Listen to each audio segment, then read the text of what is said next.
All right, so there's question number 1. X, what does that say? It says nothing. It says absolutely nothing. That's what it says. I don't know why it says nothing. Maybe if I unplug it, it'll say something. Try again. There, it says something. When in doubt, unplug. All right, so there it is. How would you read that statement?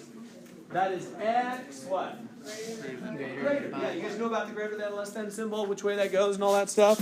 Yeah, so the wide mouth side is on the bigger, right? It's like, it's wide mouth. The narrow side is for the smaller item. So it's saying 5 is smaller, X is bigger. X is bigger than 5, right? Or you could say 5 is smaller than X. It's the same truth either way. Like saying Johnny is older than Susan or Susan is younger than Johnny. You're saying the same thing, right? X is bigger than 5 or 5 is smaller than X. All right, so now, which one of these is the correct shading on a number line? Yeah, it's correct. It's actually B here. It's this one. Because here's 5, and X is shaded to the right. See, the shading, whenever you shade on a graph, you're shading the X. The X is the shading. So the X is to the right of 5 because X is bigger than 5. Does that make sense? See how it's shaded to the right? Now you think, well, what about C? What's the difference between B and C? They're both shaded to the right. It's not equal to or greater than. Yeah, it's all about 5. C is not the correct answer because we have a solid dot. If you had X, so X greater than 5 means an open dot at 5, shade to the right.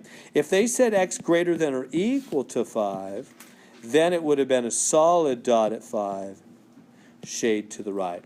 So the solid bar means a solid dot. That makes sense? Because when you say, now they did it, they did not have it. So we go with the open dot. The answer is really B. But sometimes they'll say greater than or equal to. And they say equal to, that's when you make the dot solid because you're including that point, right? You could be equal to 5. You could be right on that dot. But when they say greater than 5, they're saying you can't be 5 itself. You have to be greater. You can be 5.01, barely greater, but you can't be 5 right on the money.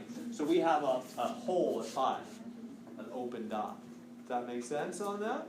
So that's our answer. Questions? Are we happy with that? All right. How far are we supposed to go today? How do you know where X is? X is the shading. Yeah. So what does it say about X? X is what? Greater. So if you put a number line and you put 5 down, which side are you going to shade? The right or the left? X is greater. Where's greater stuff? Always to the right on the number line. Yeah. Everybody see that? That's a good question. Right? Greater stuff is always to the right, huh? And X is greater, it said. If they'd said X less, I would have shaded to the left, because lesser stuff is always to the left. So you're shading where X is. Yeah. All right. So let's.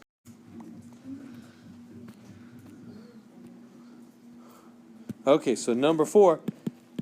How do we do that one?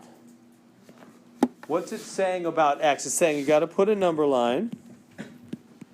And you got -1 with an open dot and 6 with a solid dot. Everybody see how I'm coming up with that first off? You're equal to the 6 solid dot. You're not equal to the -1 open dot. Right? Are you good with that?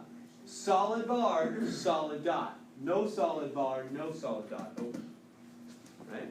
Now, where's the X? Should it be over here in the right, in the middle, or the left? What does it say? Where's X sitting? In the middle. In the middle. So the X is in the middle, and the X is the shading. X is in the middle. It's between -1 and 6. Does that make sense? So the answer is this one, isn't it? Everybody okay with that? X is in the middle. X is in between -1 and 6, so the shading is in between -1 and 6. Questions I can answer? Is that good? All right. Okay, so 11x minus 6 less than negative 50. Can you solve that one? Yeah. It's just like solving an equals problem, right? Let's go ahead and do the steps. X, it's like there's a wall here where the greater than less than is. X is saying I want to be alone, so go ahead and solve that for X there.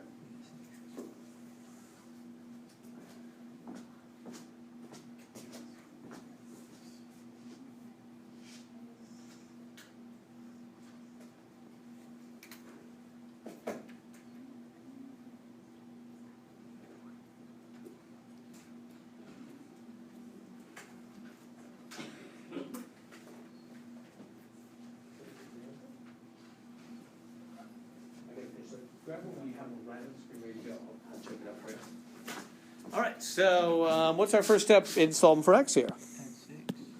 Yeah, let's add that 6. Because X is saying I want to be alone, huh? So add that 6, that's right. And these are gone, so we have 11x less than, what's that, negative 44? Yeah. Last step is always? Divide. Divide. We always divide by the identical twin, huh? So it cancels out. So that negative 4. There we go. So they want you to say x less than negative 4. That's what they want in the two boxes there. Good there? Questions on that one? All right. Okay, try this one. This is a good one. 6 minus 6x greater than 1 minus 5x. See if you can get x alone there.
Because you have to track 5, no, add 5x plus 7.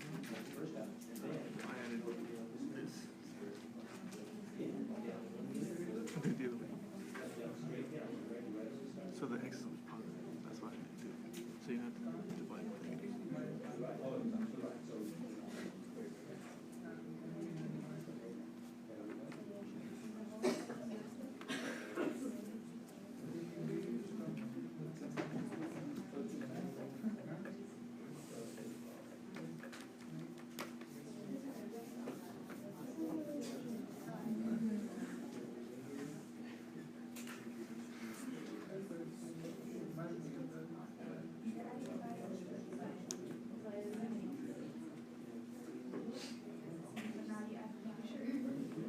So they same answer, don't you? Either way, if you add either one. For this one, you have to flip it. From this like this, you get the 5 on the side of the x. If I'm right, But it should be 5 then.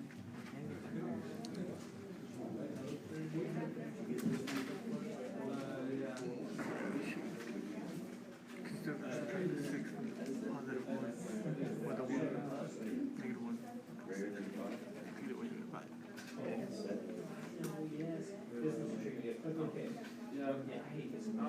No, we can just cancel out that 5x already you have.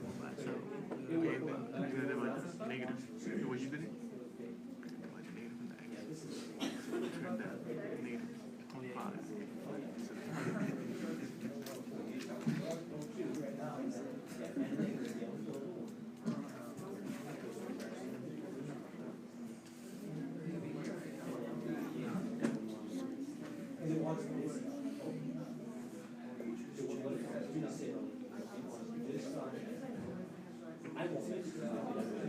it said it intercepts. So one from two places it doesn't want it. It's really good. Yeah, just give it those 2 points. Just get clear there with those 2 points. All right, you guys good on this one? So there's a couple ways to do it. Did you guys add 6x to both sides? Or did you add, I can do it either way. Did you add 5x to both sides? 6x. Okay, I'll do the 5. I mean, I can show both ways. It'll work either way, but they both are going to involve a little bit of a trick. So I'll show you the 5x way. So add 5x, and then you get what? 6 minus x greater than 1. Good so far? Right? Because minus 6 plus 5 is negative 1, huh? Which is negative 1x, really, right? Okay, the next is saying I want to be alone, so subtract 6. Good so far? I'm making sense? And now, x is saying I want to be alone. What's the last step in getting x alone always? Divide by negative 1. Right? You always divide by the identical twin, right? Whatever's next to x, same sign, same everything, identical twin. And what? The sign flips. Do you know that little rule from your earlier algebra stuff? You've got to turn the symbol the other way. Let me write a note. When you divide both sides by a negative, you must flip the symbol. That's the trick. So it becomes x less than, and what's 2 negatives? Negative 5 over negative 1, 2 negatives? Positive 5. 5 over 1 is 5, huh? Do you see that trick? Do you remember that trick? X is less than positive or regular 5. Right? Does everybody see that? When you divide both sides by a negative, you've got to flip the symbols. I'll for sure put one of these on the next exam. So make sure you remember that. When you divide by a negative, you have to flip the symbol. Like that. Is that good? Does that make sense? Now, so we just say, what do we choose? We choose this one, less than 5, huh? That good? Now I'm going to redo it and show you, because did a chunk of you guys do the add 6x to both sides? Yeah. A few guys, I can show that way here. Maybe just go, I'll just do it on the same screen here. So let me just come up here and go, okay, what if you did it that way? What if you did the, let me restart up here, 6 minus 6x greater than 1 minus 5x. Yeah, because that's okay too, but it's going to have a little trick to it itself. So if instead you did the, what is it, the add 6x to both sides, got rid of that, that'd be plus x. Everybody good to there? This is the other way. Subtract 1, because x is saying I want to be alone. What did I do? Well, it's positive 5. We're not negative. All right. Now, is this the same as that? Yes. Look, read them. What does it say? X is what? What side is the x on? The wide side? No. He's on the narrow side. When you're on the narrow side, you're more narrow. You're smaller. X is lower than 5, which is exactly what this is saying. X is on the narrow side. See how in both cases, x is on the narrow side of the symbol? Right? X is smaller, x is smaller. They're both saying the same truth. If it bugs you, and I know it does bug most people to have the x over there, just turn the whole thing around. Symbol and all. That's the same truth. X is less than 5. Just flip the whole thing around. It's the same truth. Both ways are good. Does that make sense? You can do it either way. So the moral of the story, though, the main point, is if you divide both sides by a negative, you've got to flip the symbol the other way.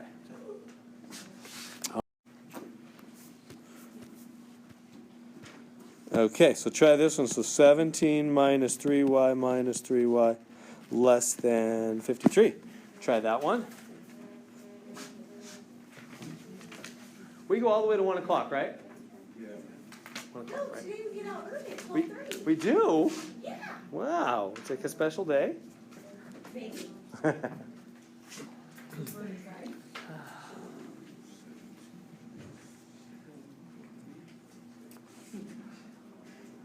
So try that one. Feel free to check with those around, just see if you're getting the same answer. No,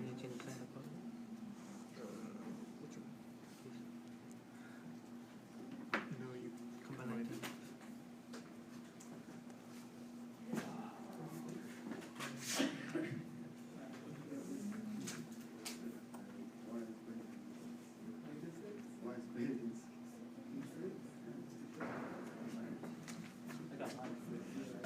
All right, so 17 minus 6y less than 53.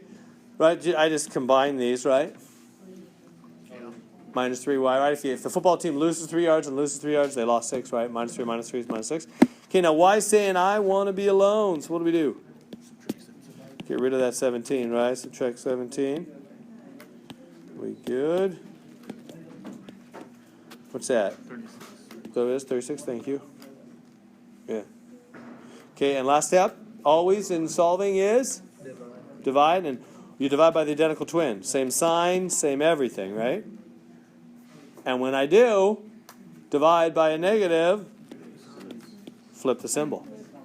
So y greater than, and then positive over negative? Negative 6. Everybody good with that? So there's our answer. Questions on that one? We good?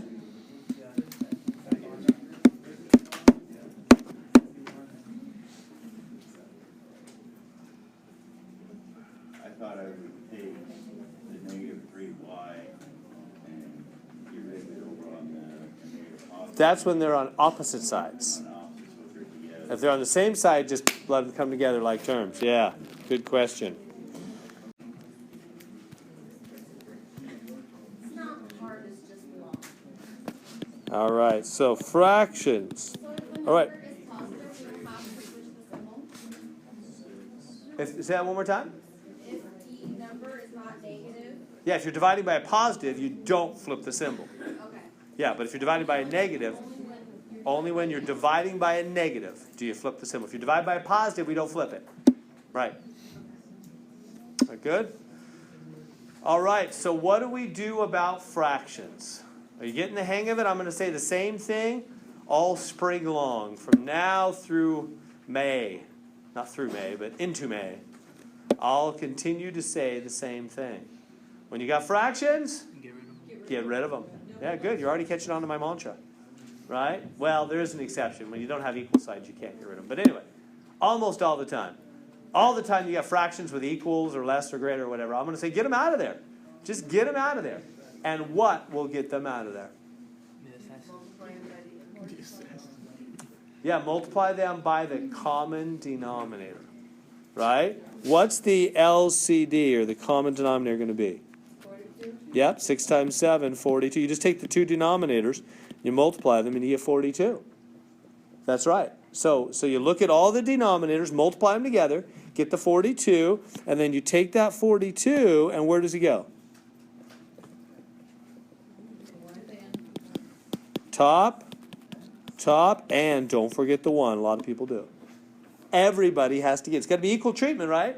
Whatever you do to one part, you've got to do to all the parts equal treatment. No partiality, right? Straight across the board. On that. Question? Okay, so like, that's not my, I mean, I'm pretty good at math, so that's not my normal way, and I tried that on the test and I ended up getting it wrong. So, what is the other way to do that kind of? There is no other good way. A lot of students try to make the denominators the same. That's not a good plan. So this is what you want to do. This is for sure. No, I mean, I'm not into like just my little way. If there was another way that's commonly taught and done, I would tell it to you. No other way. Okay, This is it. so can you explain to me in layman's terms why that is that? Why do you do that? Yeah, so I'm trying to get rid of these denominators, right? So I'm trying to get rid of them. So I just multiply the denominators together, 42, and then you multiply every term by the 42, and now we're going to, what's that? The whole term or just the top term? No, it's multiplying the whole thing, but what's going to happen is going to cancel the denominators, huh? Right? So in other words, 7 is going to go into 42 6 times. And the leftovers, 6 times x, multiply. Did you see that step? Denominators cancel, leftovers multiply. So it's going to be 42 plus 42? Everybody good on that first step? So 7 went into 42 and canceled, right? Remember, it's a hitman, takes out denominators when I do that whole story. So would it be 42 over 1 basically? Yeah. Yes, yeah, yeah, if that helps you, let me write it that way. Really break it down to me, otherwise I'm like, no, I don't. Yeah, these are all 42s over 1, exactly. anything in the top, any whole number is really over 1. That's correct. Yeah. So I'm cross-canceling. Does that make sense? We good? With that, can you do those next two? Yeah, because 6, 7 goes into 40, divides. Right? If you're a little rusty, just use your calculator. 42 divided by 7 on your calculator, it'll tell you 6. That makes sense? So try the middle one and try the right one. In the middle, they're just making multiply, huh? Bless you. Right? In the middle, there's nothing to cancel. Right? There's no denominator. Right? You guys with me on that? See how in the middle there's no denominator? So they just multiply.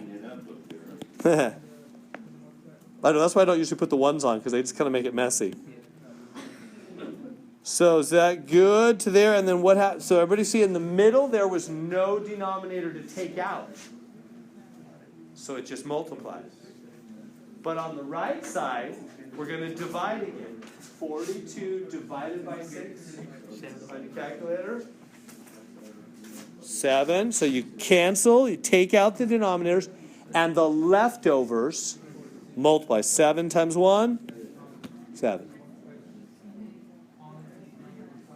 Everybody good to there? 7 times 1 and then. Yeah, so one more time. So you multiply the denominators together. 42 common denominator. Then you put that thing top, or over 1, if that helps you. And then you divide. You cancel. Right? Canceling is dividing. I see, it's like when it does. Yeah. If you guys could whisper, I know you're doing math back there. If you could just whisper so people around you can hear me as you guys do that, please. So you're dividing or you're canceling on your calculator, leaves a 6, and then you multiply the leftovers, right? Cancel, multiply the leftovers. Right? The leftovers meaning 6 times x, right? What's left over after these guys are canceled. And here, these guys are canceled 7 times 1. 7. And in the middle, it just multiplies because there's no denominator. That makes sense? And now we have no more fractions. So much better once you get rid of those fractions, huh? So what do we do from here? Add 42 above. Yeah, add the 42. Boom, 6x. What's that? 49. Right? Divide by 6. Last step's always divide. We're done.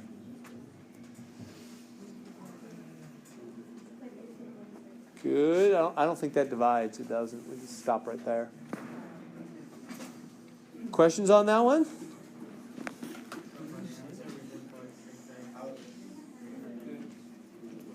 Question? What if the top is like?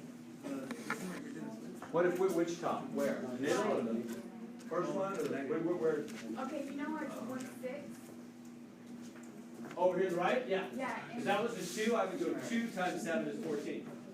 Yeah, because good question. The leftovers multiply. Right? So, yeah, if there had been a 2 here, that would be left over and it would multiply with the 7 that was left over to make 14. Does that make sense? Whatever, so you cancel the denominator and whatever's left over multiplies. Question? So on that, you put in the answer as 4906. Yep. See, it already has less than or equal to for us.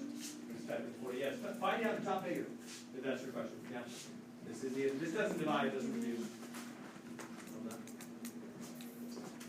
All right. So let's see.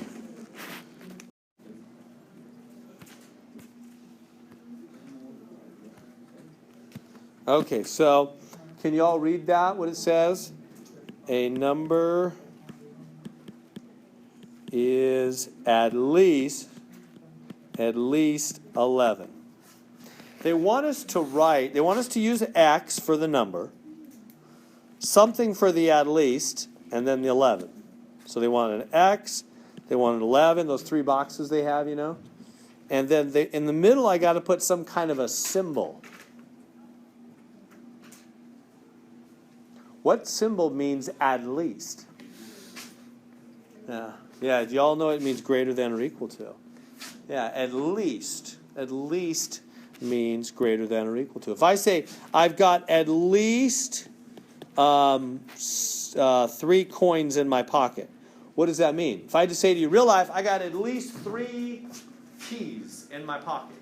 So that means I could have 3 keys or 4 keys or 5 and on you go, huh? Means greater than or equal to 3, doesn't it? 3 or more. That's what the phrase at least means. So they're just making sure in this section that you can connect English phrases to math symbols. At least is greater than or equal to. Good.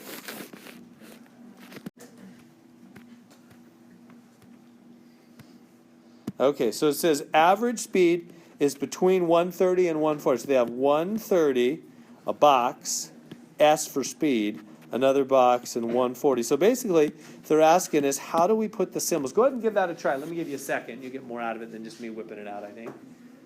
So somehow put the right symbols, greater than, less than, equal to, whatever, for between. Make it say between. Give you a second on that one.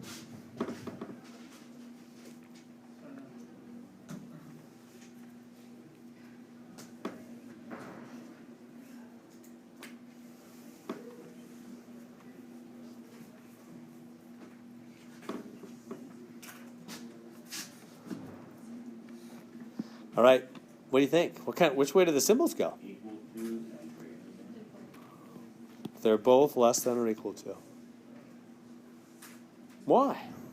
That's what between means. Let me show you. The easiest way to think about it is I think like if you're ordering a soda.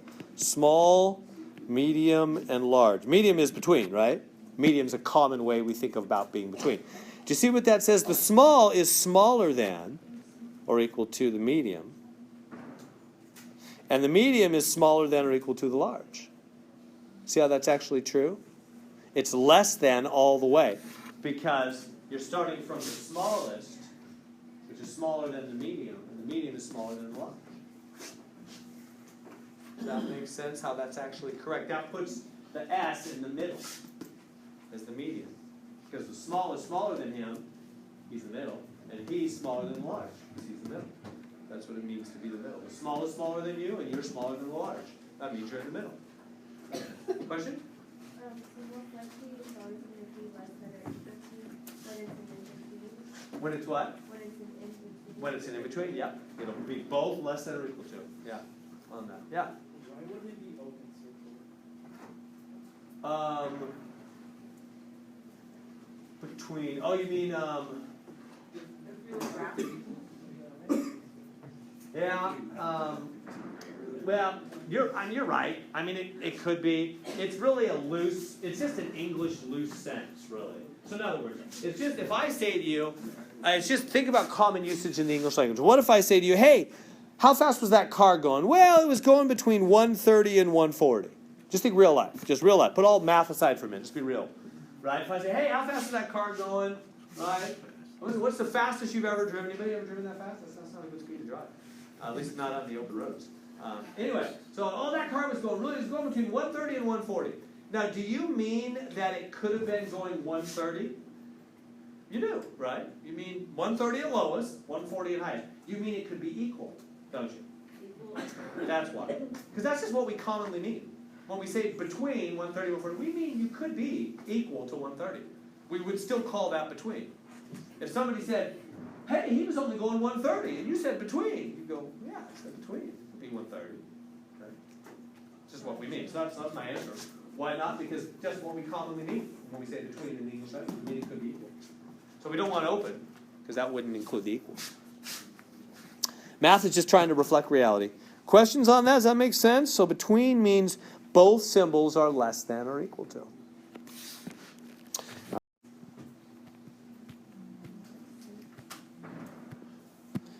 All right, so 3 boxes there.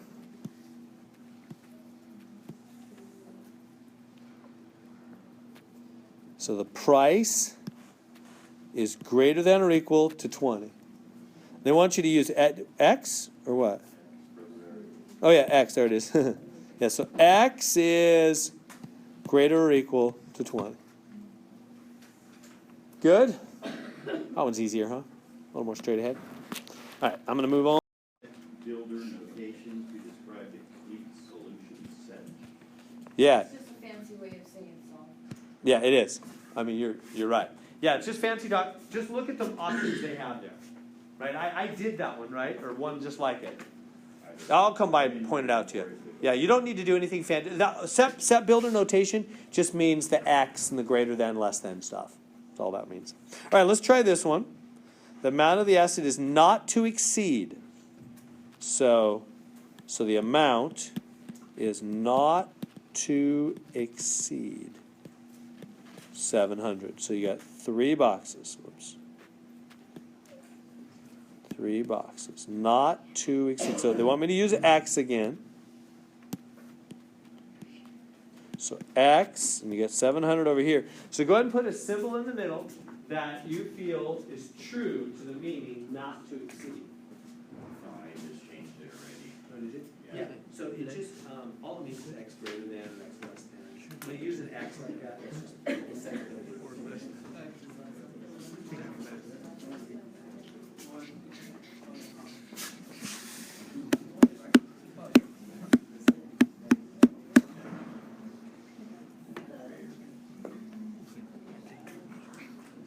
All right, what is not to exceed?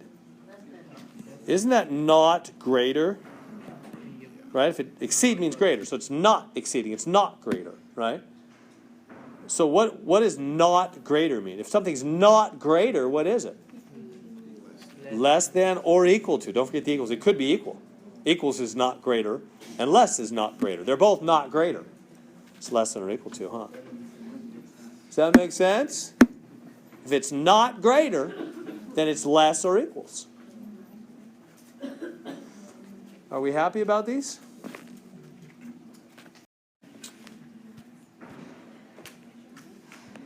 Okay, so you're taking this science course. 4 tests. You got 98, 95, 100 on the first 3. You must get a total of 360. Well, that's easy. You just take 360, the total you need, and subtract the 3 scores you got, huh? That finds out what you got to get on the 4th one. That's not a hard one. Whatever your calculator tells you there. That's an easy one, right? You okay with that? They're saying you need 360 total, right? You need 360 total. And you got 98, 95, and 100. So subtract those and find out what you need on the 4th exam. What is it? Yeah, what's needed on the 4th one. Is that what it is, 67?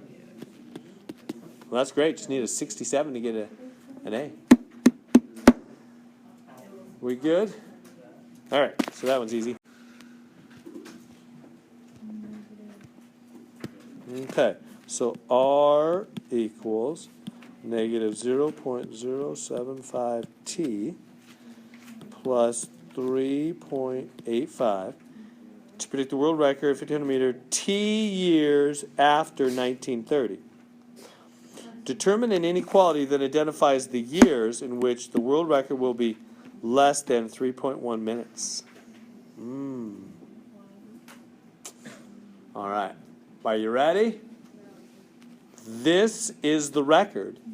And it says record less than 3.1.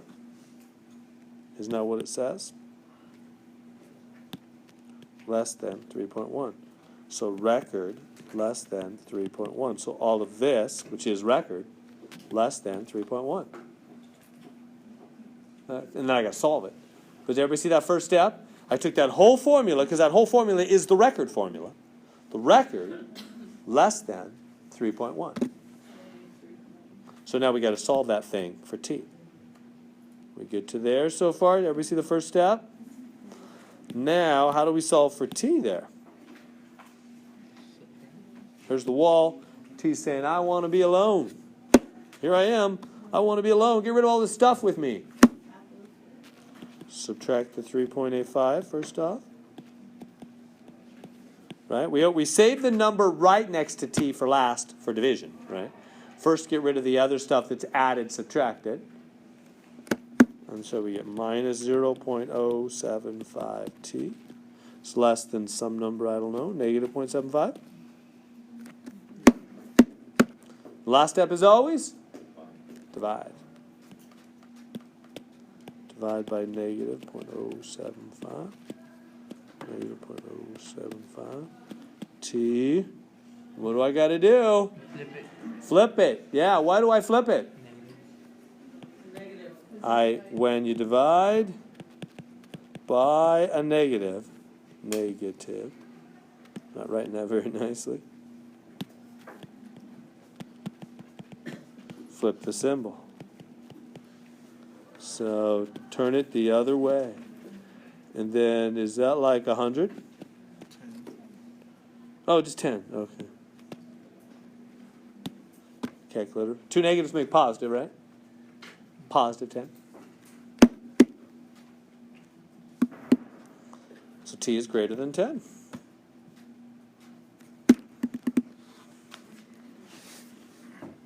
That means 10 years after 1930. So that means starting 1940. 1940 and beyond. The world record will be, we'll get below whatever it was, 3.1 minutes. We good? Questions I can answer?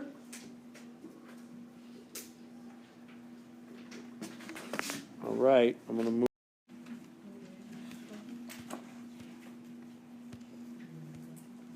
Okay, car rents for $42 per day plus 20 cents a mile. You are on a daily budget of $98. What mileage will allow you to stay within your budget? Don't you just take 42 out of the 98? And the remainder divide by 20?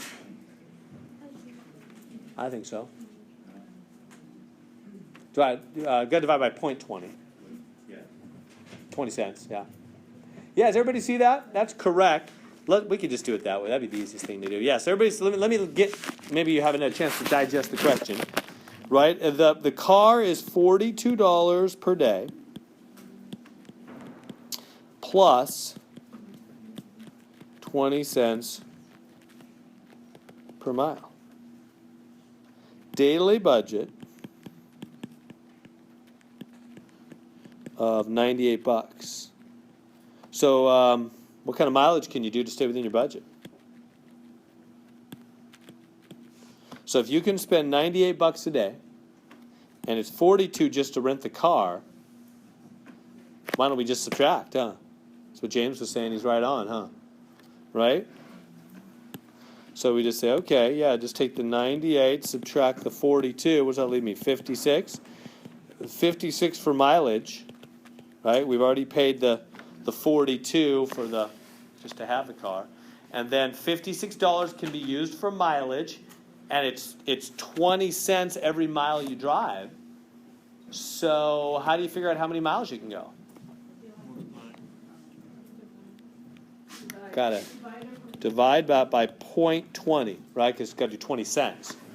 And 56 is in dollars. 0.20. Right, divide it that way. Does that make sense? I think you get like 280 miles. 280 miles. Is that good? That reasonable? You described it using variables or x's. How would you do it? Yeah, I could show you with x's. It would make it harder. I like the way you did this one. The official way with x's would be it's $42 per day plus 20 cents per 0.20x, where x is the number of miles. And you want that to come out equal to your budget, which is what, $98? Yeah. $98. Well, I see X is the number of miles. You're still going to minus 40. You're still going to minus 42, and then you're going Still to going to divide by see how it's the same in the end? Yeah. Yeah. Everybody see that? That's a good question. Yeah, it's just harder when you got an X. I like to just think it straight. I like what you're saying. Yeah. Is that good? You know, I've noticed the cents dollars thing. You guys, here, let me pause our.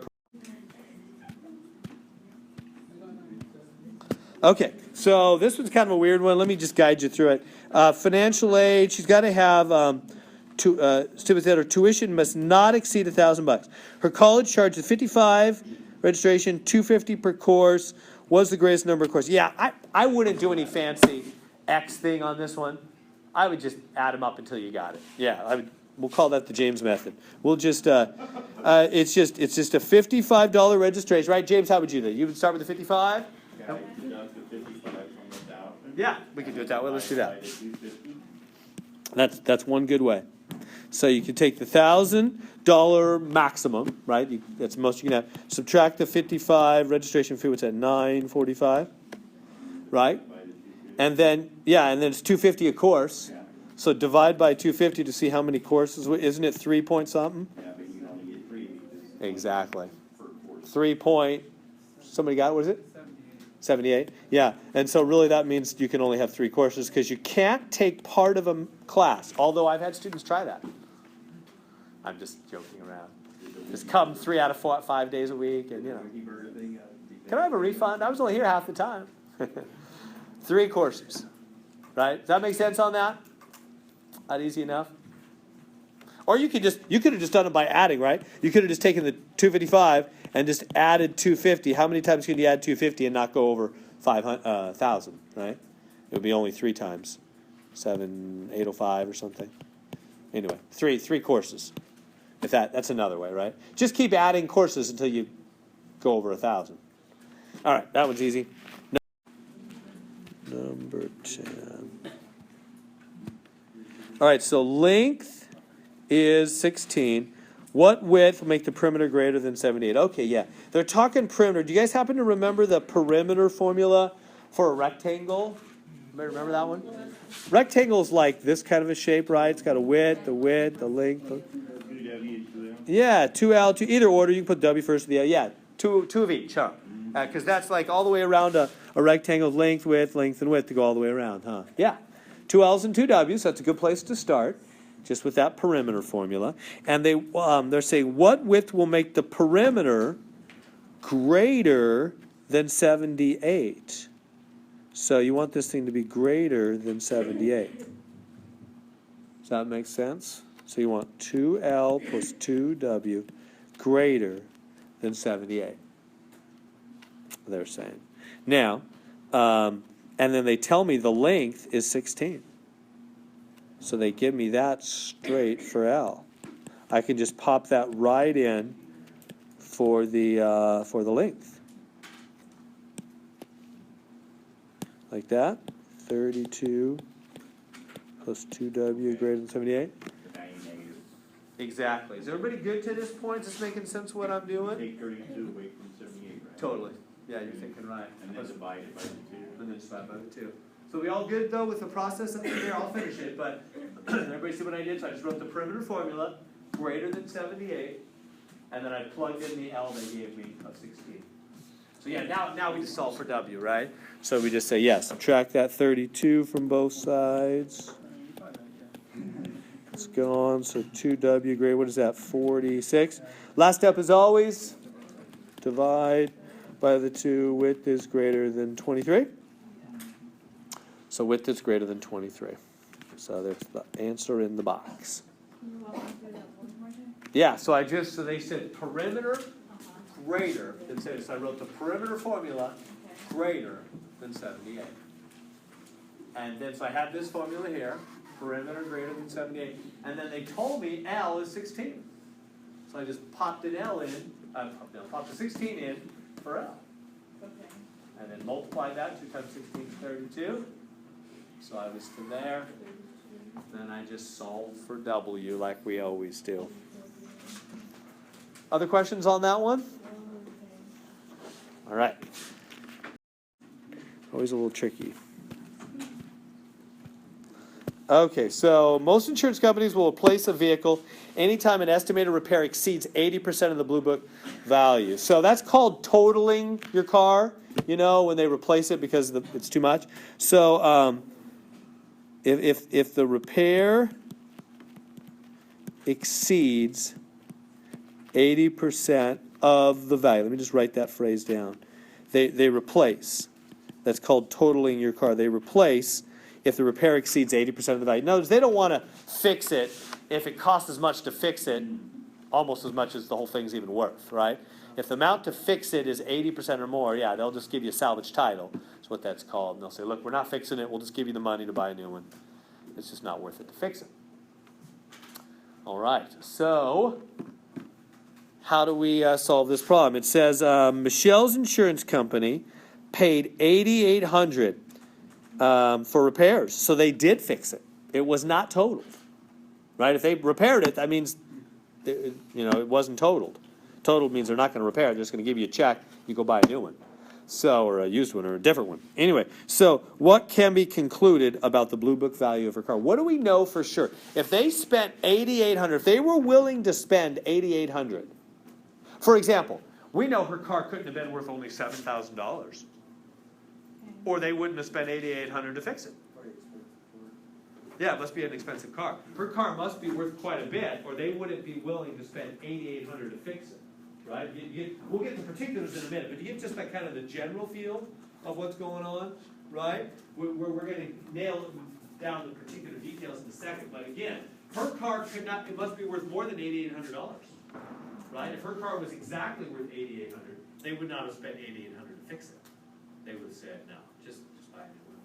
Right? So, now how do we get exactly straight to the details? Well, if they fixed it, then the cost must not, the repair cost, let's say, the repair cost must not exceed 80% of the value, right? Because if it does exceed 80% of the value, they don't fix it. And they did fix it. So it must not exceed 80% of the value. Am I saying that too quick? Does that make sense? They won't fix it if the repair is more than 80%. So they did fix it. So that repair cost is not more than 80% of the value. So that repair cost, what's the repair cost? $8,800. Does not exceed, what does that mean to not exceed? Yeah, less than or equal to, right? Because exceed is greater. So if you're not exceed, you're less than or you're equal to, right? 80% of the value. Now, what do we do with 80%? We always change it to a 0.80 of, what does of always mean? Times value V. There's our little math formula. So I kind of took that straight from the words. Repair cost, not exceed, right? 8,800 is the repair cost. Not exceed, then less than or equal to. 80%, 0.80 of times the value V. Solve that for V now. How do we solve that little equation for V? You've got to divide, right? Because that's 0.80 is multiplied. So calculator, somebody have 8,800 divided by 0.80? What is it? 11,000, thank you. So her car must be 11,000 or more. Her car is greater than or... So if it bugs you that I have this way, you could turn the whole symbol around. So it's nicer to have the symbol on the left. So I just flip the whole thing around, including the symbol, the letters, the numbers, everything. Right? The value is greater than her car is worth at least $11,000, or they wouldn't have paid $8,800 to fix it. Is that good on that? That's a little bit of a tricky one. Questions on that? We good? I had my car totaled right around work here. Maybe it was a long time ago, 6 years ago, something like that. I was coming, it was 8 o'clock, it's like 7:40 in the morning, coming to an 8 o'clock class with everybody else in the whole world. 8 o'clock's really crowded. Coming off the freeway, me and my son, he was taking classes here at that time. We're in our little Toyota Corolla, come off the freeway, and it's really crowded at the stoplight, so we kind of come off and just real slow and just get in the line. So we're waiting in the line. There's cars everywhere. It's just 4, 8 o'clock in the morning. And then we're sitting there waiting, red light, car behind me, car in front of me, cars everywhere. Car beside me, And then I hear about half a block behind, I hear a small little boom, like a small, just really tiny little, like something banged something, some car back there, bang. And then I hear a loud revving. Somebody's stepping on the gas. It's like 7:30, 7:45 in the morning. And then I hear a bang, bang, and then it's still revving. The engine's banging cars and coming towards us with a revving. And I just lean forward and slam right in the back of us. It was and then pushed us into the car ahead of us. There was just nowhere to go. We were all fine. It just totaled my little Corolla. Somebody freaked out. Well, it was kind of funny. It was a 5-car collision in the end. This one gentleman, and he was a really nice guy. He was coming off the freeway, looked like he had a work truck or something, some kind of some kind of equipment all over it. Anyway, he was coming off the freeway, and he just went a little too far because it was all crowded, the cars were right there, and he just barely bumped the guy ahead of him. But the guy ahead of him freaked out. This gentleman just panicked. So he just barely bumped. That was that first bump I heard. And then when he bumped the guy just kind of freaked out and stepped on the gas. Just stepped on it and just, wow, right? And we're just all there, and he hit one car, kind of glanced off of it, and it didn't stop. Just kept that gas down and just plowed right into the back of us. Is it true that the first initial person who bumped into I wondered that too. I don't know. was responsible for They never told me. They just sent me a check for my car. I wondered that too because I felt bad because the first guy got here, then everybody gets out of the car and the police are coming. You get your driver's license, the whole thing. And yeah, the first guy, super nice guy. He came out, and he's like, man, I barely bumped him. He kind of freaked out. I felt for him. I meant, yeah, you did. And now it's a 5-car. I know. I felt bad. I wonder that too. I don't know all the law.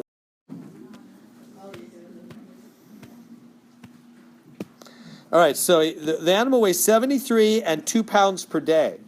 So you know what the best way to do that is? Take 73 plus 2x. Or how about D? D for days. And you want that to come out to be 121 pounds. Yeah, you see the formula I'm using? It weighs 73 pounds now, plus 2 pounds per day, to equal, how long until it equals 121 pounds? So how many days? So that's the little equation we need to solve. If we solve that for D, we'll find out how many days. The animal starts at 73 pounds, it goes up 2 pounds, up 2 pounds, up 2 pounds, until it gets to 121. So we just solve that little equation for D, and we'll be good. How do we solve for D there? Subtract 73. Yeah, subtract the 73. Exactly. You guys are equation solving pros now. 2D is, what's that? 48. 48, thank you. And the last step's always division. So 24 days, the animal will have its weight. That good on that? All right. Questions? Wait, please. Sure. Let's copy that down, James. I was just gonna say, could you do 13 minutes? Oh, yeah, we will definitely do 13. Is that good? Got that down? 2 pounds a day. Our little dog put on 2 pounds yesterday, I think. I'm telling all these stories today. I guess I'm in a story mood here.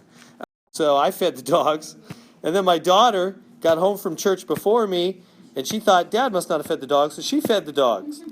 So we were all, at night, we were talking, and we're watching tennis, and we're talking about it, and we're like, so you fed, and the little dog is laying there, and is all happy. This is the greatest day of my life. I think the little dog put on 2 pounds easy. And the dog just keeps eating. All right, so Joe's Electric made 15 customer calls last week and 21 calls this week. How many calls must be made next week in order to maintain an average of at least 19 calls per week for the 3-week period? Got to digest those words. What's that? Okay, it's 15 customer calls last week, 21 this week. How many calls? Oh, average. Okay, average. Yeah, average. Okay, yeah, it's all about average. Yeah, let me help with this one. Do you guys remember? You know how to do average, right? How do you do the average, say, of 3 numbers? Total. You add the 3 of them up and divide by 3. Remember how to do averages? You just add them up and divide by how many numbers you have? Yeah, so that's exactly what we do, except we don't know the last number, right? Right. Call that X. Okay.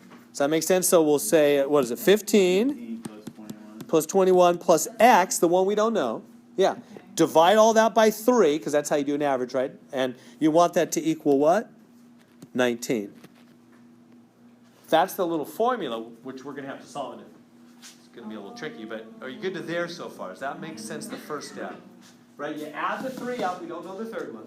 Divide by 3. That's how you do average. Add them up, divide by 3. You want that to equal 19. 5. Technically, it said at least. Really, I should be saying greater than or equal to 19, but it doesn't matter. they're not going to be picky like that. Technically, it's at least. Yeah, so put these together. What's that? 36 plus x over 3. And you could do equals 19 or greater than or equal to 19. Since it says at least, it doesn't really matter. We'll get the same answer either way. Now, what do we do about fractions? What do we always do about fractions? Oh, yeah. Get rid of them. Yeah, get them out of there, right?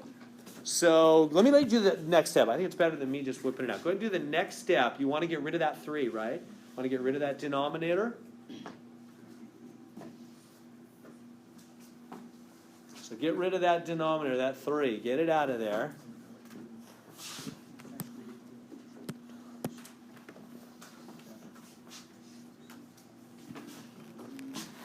Do you divide by 3 on 19?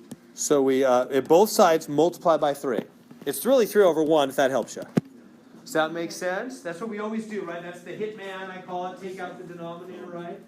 So whenever we have a denominator, you multiply by that denominator, and then you cross-cancel. So the 3's cancel, like that. Now the other side, they're just going to multiply, huh? Because there's nothing to cancel. There's nothing under the bar. Is that these fractions starting to make more sense? You cancel things under the bar, and then whatever's left over multiplies, but there's nothing left over here. It's just going to be 36 plus x. There's nothing really left over. The other side, there's nothing to cancel because there's nothing under the bar.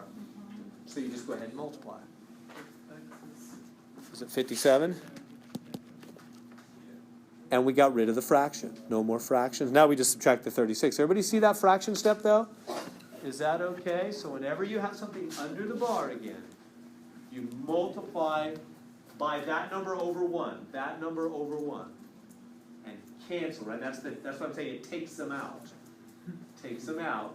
And then whatever's left over just multiplies. Over here, there was nothing to cancel out, so the 3 just multiplied the 19. And then we just subtract the 36. So what do we get? X greater than or equal to 21.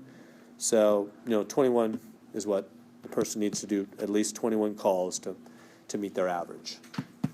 On the third day to meet their average. Is that okay there? So there probably will be an average question on the next exam.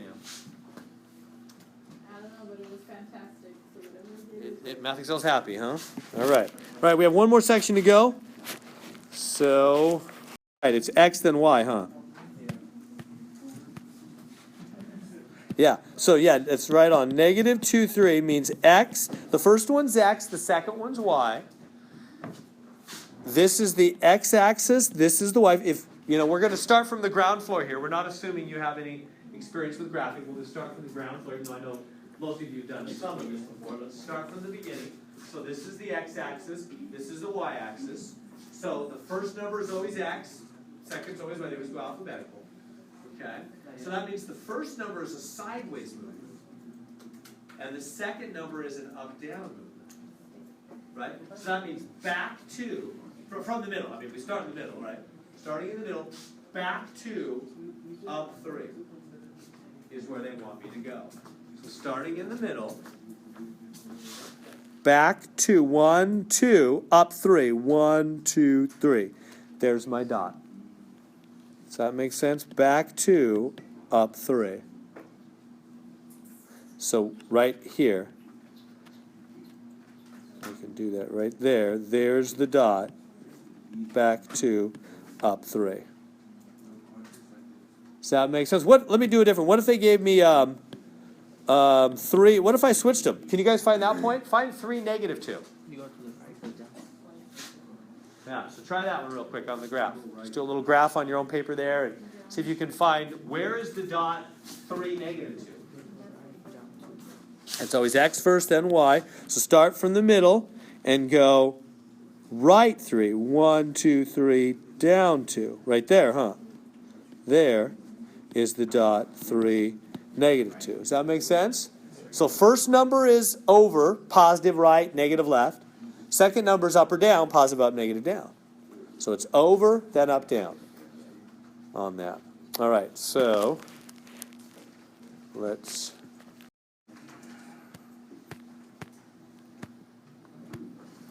All right, so this is quadrant 1, this is quadrant 2, this is quadrant 3, this is quadrant 4. That's how they go. Quadrants 1, they go counterclockwise, 1, 2, 3, 4. So, which is the point over 6 down 10? The dot's right here, over 6 down 10, right there. So it's in quadrant number 4. Good on that? Yes. Okay, so let's go ahead and put that on. Let me encourage you to put that on your graph first off. It's negative 2.6, comma 0. Don't worry about the 2.6. Just go, just roughly somewhere between 2 and 3.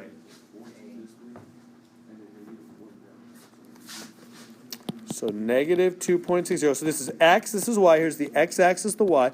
So it's saying go back 2 points. 1, 2, and a little bit more. And then up 0. It's right there. Back 2.6, up 0 is right there. Does that make sense? So it's on the x-axis. It is a. First number, remember, is over. Second number's up, down. You go up, back 2.6, up 0. You're on the x-axis. All right. Okay, so is negative 1, negative 4 a solution to 4x minus 5y is 8? Is it a solution? Yes or no? It's a yes or no question. How do we answer that question? Plug them in for their point. Totally. Just plug them in, see if it comes out equal. If the left and the right come out equal, it's a yes. If they come out different, it's a no. That's what it means to be a solution. When plugged in, you make the thing equal. If not, it's not a solution. And So it's always going to be x1. Yep. The points are always going to be x, y. Always, yep. Plug x in for x. Plug y in for y and see if it equals 8. What do we got? Negative 4. 2 negatives make positive. What's that? 16 equals 8. No. That one's a no. Didn't come out equal. James. When you're using Roman numerals, you're using an L or a 1. What is? So there's just 1s and V's? That's all it is? Is that an L I used or is that a 1? They don't want you to type in Roman numerals, do they? Just type. Using an I. Oh, use an I? Is that what it is? I guess it's an I. Is it an It's an I. Yeah, thank you. Just so I'm. Yeah, I guess it's an I and a V. I didn't know they wanted you to actually type them in. I thought you just like multiple choice selected.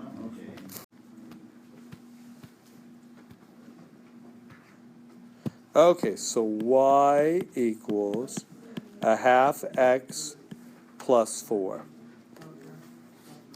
We want to graph this thing. All right, have you guys done this before? We'll take it, assuming you have not. So if you have an equation and you want to put it on a graph, basically it's going to be a straight line, some kind of a straight line going up or down or something like that.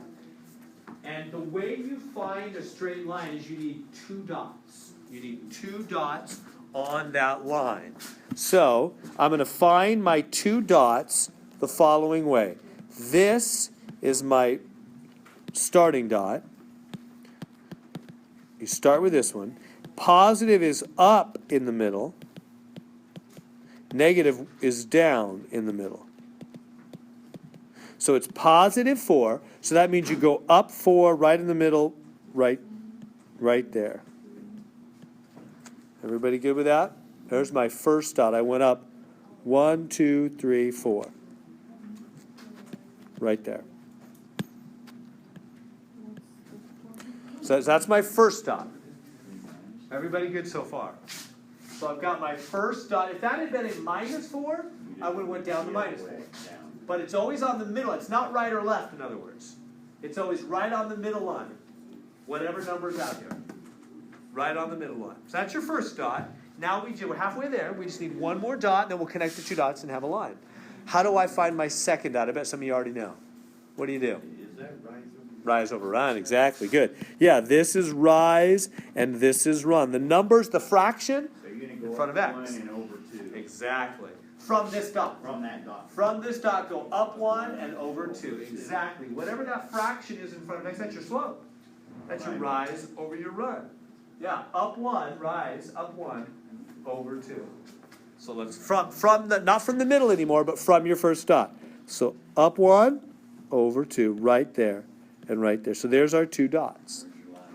And then the line will connect, and I'll show you how to do it on the system in a second. It'll connect those 2 dots. There's my line. Is that making sense? So the first dot is that number off to the right, up 4. The second dot, go up 1 over 2, and there it is. Does that make sense? Questions I can answer on that? Yeah. So let's run through it again. So you start with a number out here, whatever it is, up 4. If that number out there had been a minus 4, I would have started it down 4. The first dot is always on the middle line. So you've got your first dot. And then you look at the rise. Rise means up, right? And the run. Run means like how does a person run? Sideways on the ground, right? So from this dot, you go up 1, rise 1, run 2. Up 1 over 2, and there's your second dot. So the second dot ends up right there. So there's my 2 dots. One of them's an up 4, and the other's up 1 over 2 from that 4. There's my 2 dots. Then just connect the 2 dots, and you got a line. Yeah, so I'll actually use the system now. But everybody okay on the by hand stuff? Let's go back and actually do it now. Let me go over here. Okay, yeah, so let's do this. So when they say give the y-intercept, this is the y-intercept right there. It's that dot. It's where, see, this is the y-axis. Yeah, it's right. It's where our line intersects the y-axis. Right, that's the y-intercept. What's the coordinates of that point? Over 0, up 4. That's what they want. Over 0, up 4. Makes sense? See how they say ordered pair? That's how you know you want 2 numbers with the parenthesis and the comma. Ordered pair. They'll use that phrase in this chapter all the time. Ordered pair. And you have to put it in that way. Yep, parentheses, 2 numbers with the comma. Everybody good on that? So that's the y-intercept. Okay, try that one, guys. X minus 3. See if you can do a graph on that one. Hey, what fraction's in front of x? There's nothing there. What could we put there? 1 over 1. Because you need 2 numbers. You need a rise and a run number. 1 over 1 is just 1. That 1 times x is just x. We haven't changed anything. Yeah, so if there's nothing there, put 1 over 1. So that's what you do on the negative. But it'll go down. And then you can have a plus 0 line. Yeah, I'll do that one second. There's really like a 0 added. And then down and over. So try this one. So where do we start? Where do we put our first dot? At negative 3x. Start down 3 in the middle. Yeah. So right. I can't hardly see it there. Down 3. That's our first dot. Down 3 on the middle line. And then rise over run. Up 1. It's too tiny for me to even do it. Up 1 over 1. Kinda. Up 1 over 1, right? Everybody good with that? Let me go back and do it on the main screen.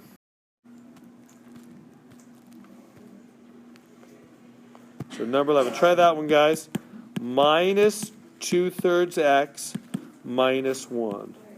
I have that exact one. Find it. All right. Let's do that one.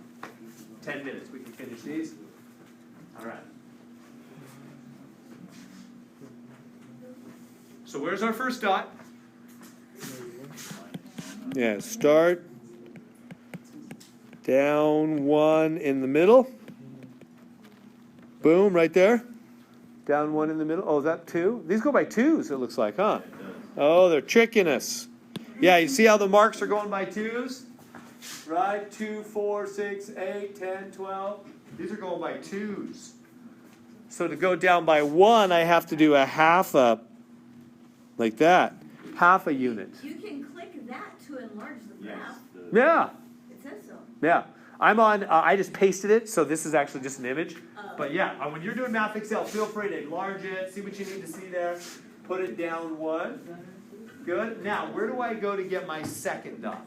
Down 2. Yeah, see this negative. You know what you should do with negatives on a fraction, guys?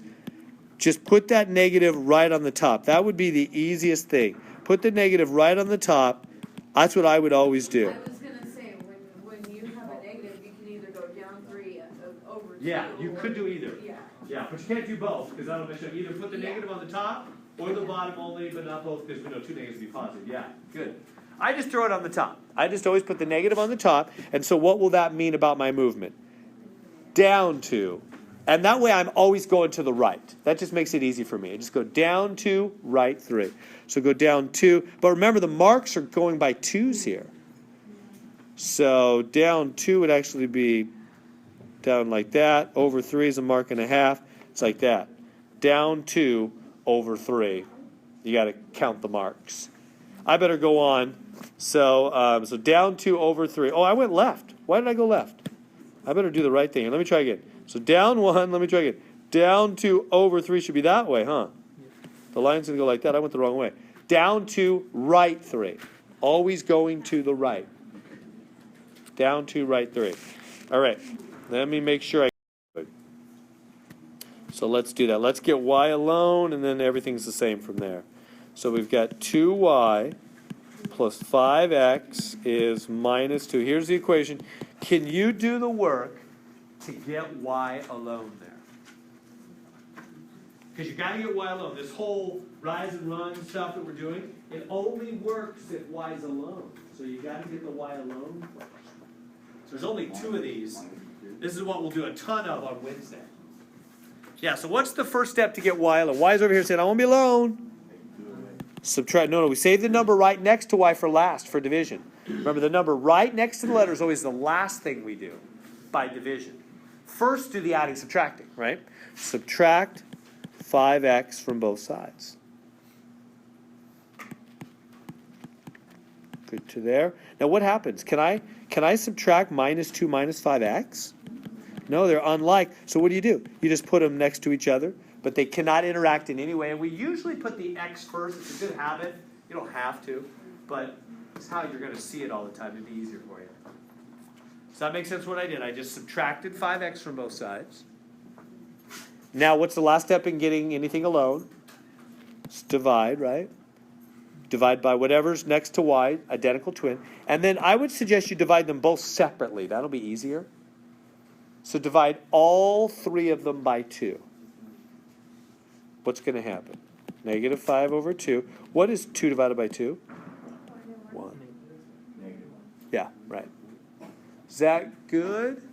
See what happened there? So I got y alone by subtracting 5x from both sides, then dividing all 3 of them by 2. That cancels. Y's alone. Negative 5 over 2, and this became 1. Negative 1. All right, so now we can graph. Where do you start? Start here. Down 1 in the middle. It's your first dot, which is like right, so small I can't do it hardly. Right there. Yep, and then rise means down, actually, huh? Because it's negative. Down 5 over 2. Run. So go down 5 over 2, always to the right. That way I'm always moving to the right. Down 5 over 2. Connect the dots. Does that make sense? Everybody see what I did? So if y's not alone, you've got to do the work to get y alone, right? Let's be done.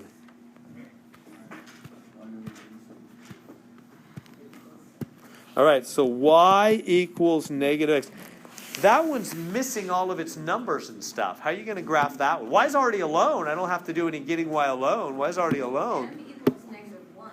Yeah, right. So we got to, when the fraction in the front's missing, you got to put negative 1 over 1, huh?